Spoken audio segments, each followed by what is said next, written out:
Hello and welcome to Inside Iraq. I'm Jassim Azawi. Before 9/11, Iraqis never heard of Al-Qaeda. Today, their country is the epicenter of a holy war. The U.S. invasion of Iraq is a great, unexpected gift to bin Laden, reviving the fortune of his terror organization and shifting the center of global terrorism from Afghanistan to Iraq. The question on the mind of everyone now is, what do you do next? And how do you get Al-Qaeda out of Iraq? Here is Nadeem Baba. A huge search underway south of Baghdad after Al-Qaeda in Iraq abducted 3 US soldiers. Many Iraqis are wondering how long their country will remain the key battlefield between America and Osama bin Laden's network. Baghdad's links with Al-Qaeda, along with weapons of mass destruction, were the pretext for the invasion. Various US reports have since said there was proof of neither. And now I think they are holding a very strong position in Iraq, and also they are dealing with the other scattered parts of Al-Qaeda in other parts of the world. This is a very, very serious matter for the Iraqi. But before that one, before the invasion, there were no possibility for the Al-Qaeda to be in Iraq. The death of Abu Musab al-Zarqawi in a US airstrike last June prompted National Security Advisor Muwafaq al-Rubai to proclaim the beginning of the end of Al-Qaeda in Iraq. The surge in sectarian violence over the last year would suggest otherwise.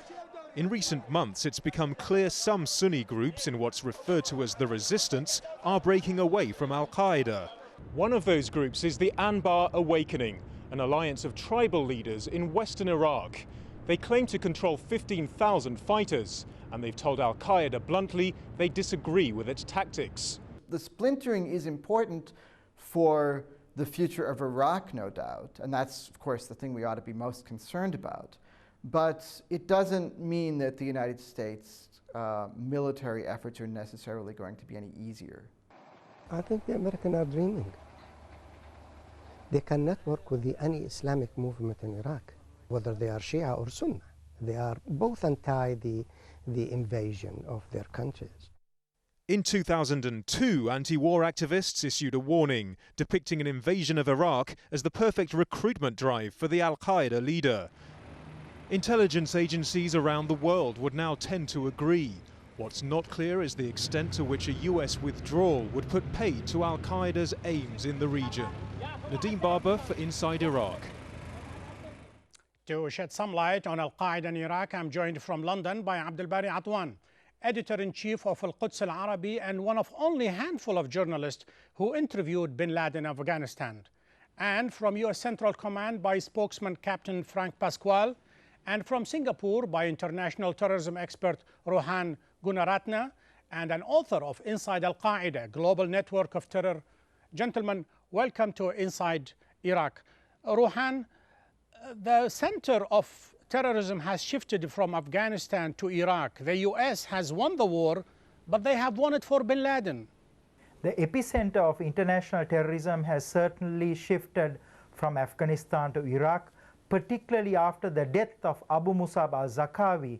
Al-Qaeda, led by Osama bin Laden, his organization has now taken fully control over Al-Qaeda in Iraq. Frank Pasquale, what have you done? I mean, this center has shifted from Afghanistan to Iraq. The former chief of MI6, the British intelligence officer, Sir Dearlove, says it has become the holy ground for a holy battle. What has the US done? What has it achieved by shifting it into Iraq? Well, I think there are a number of exaggerations in a number of the comments in the opening, but to talk about Al-Qaeda, I think what we have to take a look at is what their purposes are, what their goals are, and what in fact that they're doing. To suggest that Osama bin Laden has won something, I think that's quite an overstatement. I think when you look at it, the man is still in hiding. Yes, Al-Qaeda is there. Yes, Al-Qaeda has an influence, and yes, we're fighting them at the same time.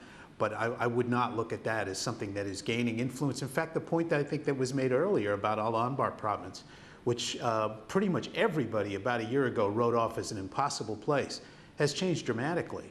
We've seen a tremendous amount of participation on the part of the sheikhs, the tribal leaders, and those who are joining the Iraqi government, the Iraqi police force, and the Iraqi army in trying to contribute to solving the problem of Al-Qaeda in that part of the country. Abdul Bari Atwan, despite the American denial as represented by Frank Pasquale, the reality is Al-Qaeda has been entrenched in Iraq. Is this a result of perhaps a Cold War thinking, a Cold War theory that all terror networks are linked together and subsequently Saddam and Al-Qaeda are one of the same? No, I believe Saddam Hussein was a secular leader. He hated the Islamic fundamentalism, while the Americans actually were training and financing Islamic fundamentalism in Afghanistan and other parts of the Muslim world to fight the Soviet Union. Actually, Saddam Hussein was supporting liberal groups, nationalist group, Arab nationalist groups. So I believe the American actually who created Islamic fundamentalism, financed it, and prepared the ground for them. This is one thing. Second thing, I believe Osama bin Laden managed to outfox the American. He told me personally in November 1996, he cannot go and fight the American inside the United States on the American mainland. But if he managed to drag them to the Middle East, to where he can find him or fight them in his own terms and his own turf, I think this will be a great victory to him. The American actually fulfilled, as you said in the beginning of this program, fulfilled the the wish of Osama bin Laden when they invaded Iraq, when they occupied Iraq. Al-Qaeda flourished in failed states, and if you look at Afghanistan, Iraq, the failed states, the best environment for Al-Qaeda. And I'm sorry to say it, the American actually created this right atmosphere for Al-Qaeda. Why would Osama bin Laden welcome the invasion of Iraq? We saw a little poster in the package that says, "I want you to invade Iraq," because he simply cannot cross the oceans and go to the US, so he would like some hostages inside Iraq. Well, I would disagree. I think September 11th, Al-Qaeda managed to pull off a remarkable terrorist activity in New York City, and that's my hometown. I was there that day. I would also say that they cannot do it on a daily basis, Frank. I mean, they pulled a big, there's a lot spectacular. of hindsight in these types of discussions as well, where people start to form things. I would suggest to you that we're talking about a Cold War era here, back in the period when the Soviet Union, then Soviet Union, attacked and invaded, if you will, and occupied Afghanistan. We were not arming Islamic fundamentalists for that purpose. I'm even concerned about the use of that phrase. We were arming people who lived in that country to oppose the Soviet invasion at that time. To look at it the other way is through the clarity of 20/20 hindsight and a rather distorted view, I would say. If that is the case, Rohan, why are we exaggerating the importance, the nature, and the achievement of Al-Qaeda in Iraq? Is it simply because people who have vested interest in this to continue?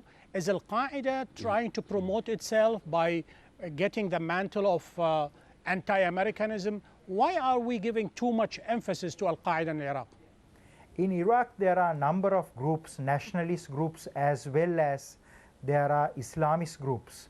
Certainly Al-Qaeda, it is one of the groups operating in Iraq, but this group poses a very significant danger because of the scale of attacks Al-Qaeda had mounted, like 9/11, like the East Africa attacks, Cole attack. Also, even the attacks inside Iraq. Al-Qaeda in Iraq has been the most deadliest of the groups. It has conducted the most amount of suicide attacks. So I think that it is important to pay special attention to the presence of Abu Ayyub al-Masri's Al-Qaeda in Iraq organization. This group poses the single biggest challenge, not only to the security of Iraq, but also to the security of the Middle East and international security. Well, actually, let me just say something to Frank here. I would like to say that when I said that Al-Qaeda managed to outfox the American, yes, 11th of September was a provocative moves or attack by Al-Qaeda in order actually to trap the American, to enrage them, to push them to invade Iraq or other places in the Middle East so they can fight them. I would like to ask Frank, if Al-Qaeda, for example, bombed the World Trade Center in Peking, do you think China will go and invade Saudi Arabia or Iraq or Afghanistan as a retaliation. I believe the Americans were provoked, and they were actually fall in the trap of Al-Qaeda, and they are paying a very heavy price for that. They lost their image, they lost their reputation, they lost about 3,000 of their soldiers, 20,000 were injured, they lost more than $600 billion. So I believe when I said Osama bin Laden managed to outfox the American, this is the outcome. It is written on the wall. So I think now what would you have them do, Abdul Bari Atwan? You want the most powerful nation on earth, the only superpower in 2001, to be attacked in the very heart of its financial center as well as the military complex, and just say, please give us Osama bin Laden, and Mullah Omar said no. What would you have them do? You just wait and see until somebody will have the notion to say, okay, let's kick them out of Afghanistan? Yes, but they did very well in Afghanistan. They managed to destroy 85 to 90% of Al-Qaeda infrastructure. They deprived Al-Qaeda of its safe haven in Tora Bora. Also, they removed Taliban, the protector of Al-Qaeda. So I think they should say this is enough. But to go and invade Iraq, actually, this so you fell for it, Frank. You fell into a trap set up all along for you by Osama bin Laden, and you are suffering for it. I don't believe he's quite that smart. I mean, forgive me if I disagree with Abdul Bari. I look at this and I remember that day so vividly. I stood in that neighborhood in New York City in Lower Manhattan, which is where I work traditionally. And the thought that this was the key to Iraq is preposterous, quite frankly. If that is the case, let me stop you for just a second, Frank. Afghanistan. Frank, hold on just a second. Let me just, because we are just before the break, I want to say this. The break, okay. If 9/11 was not the pretext for invading Iraq, in that case, all along, the invasion of Iraq was in the planning regardless of September 11. That's exactly what you are saying. No, I'm saying quite the opposite. What we looked at there on that particular day was where the source of terrorism was, and it was certainly in Afghanistan. You will remember that September 11th was 2001. The invasion of Iraq took place in March 2003. These were not connected events immediately. This was not a knee-jerk reaction or anything like it. There were a number of different factors, and I'm surprised that everybody in the panel here seems to have forgotten that there were a number of things that were expressed as concerns. We certainly had the issue of weapons of mass destruction, okay, and we've talked about that endlessly. We also talked about the violation of UN sanctions, Saddam Hussein's refusal to allow the weapons inspectors in, and a number of other things that had happened that were the cause there to suggest that Osama bin Laden had concocted this whole thing and dragged us into it is pretty close to preposterous. Frank, we will continue this discussion, but first we will take a break. And when we come back, we are going to ask Rohan to tell us what was the reason for September 11 and Iraq and Al-Qaeda. Stay with us. There are some who feel like that, the conditions are such that they can attack us there. My answer is bring them on.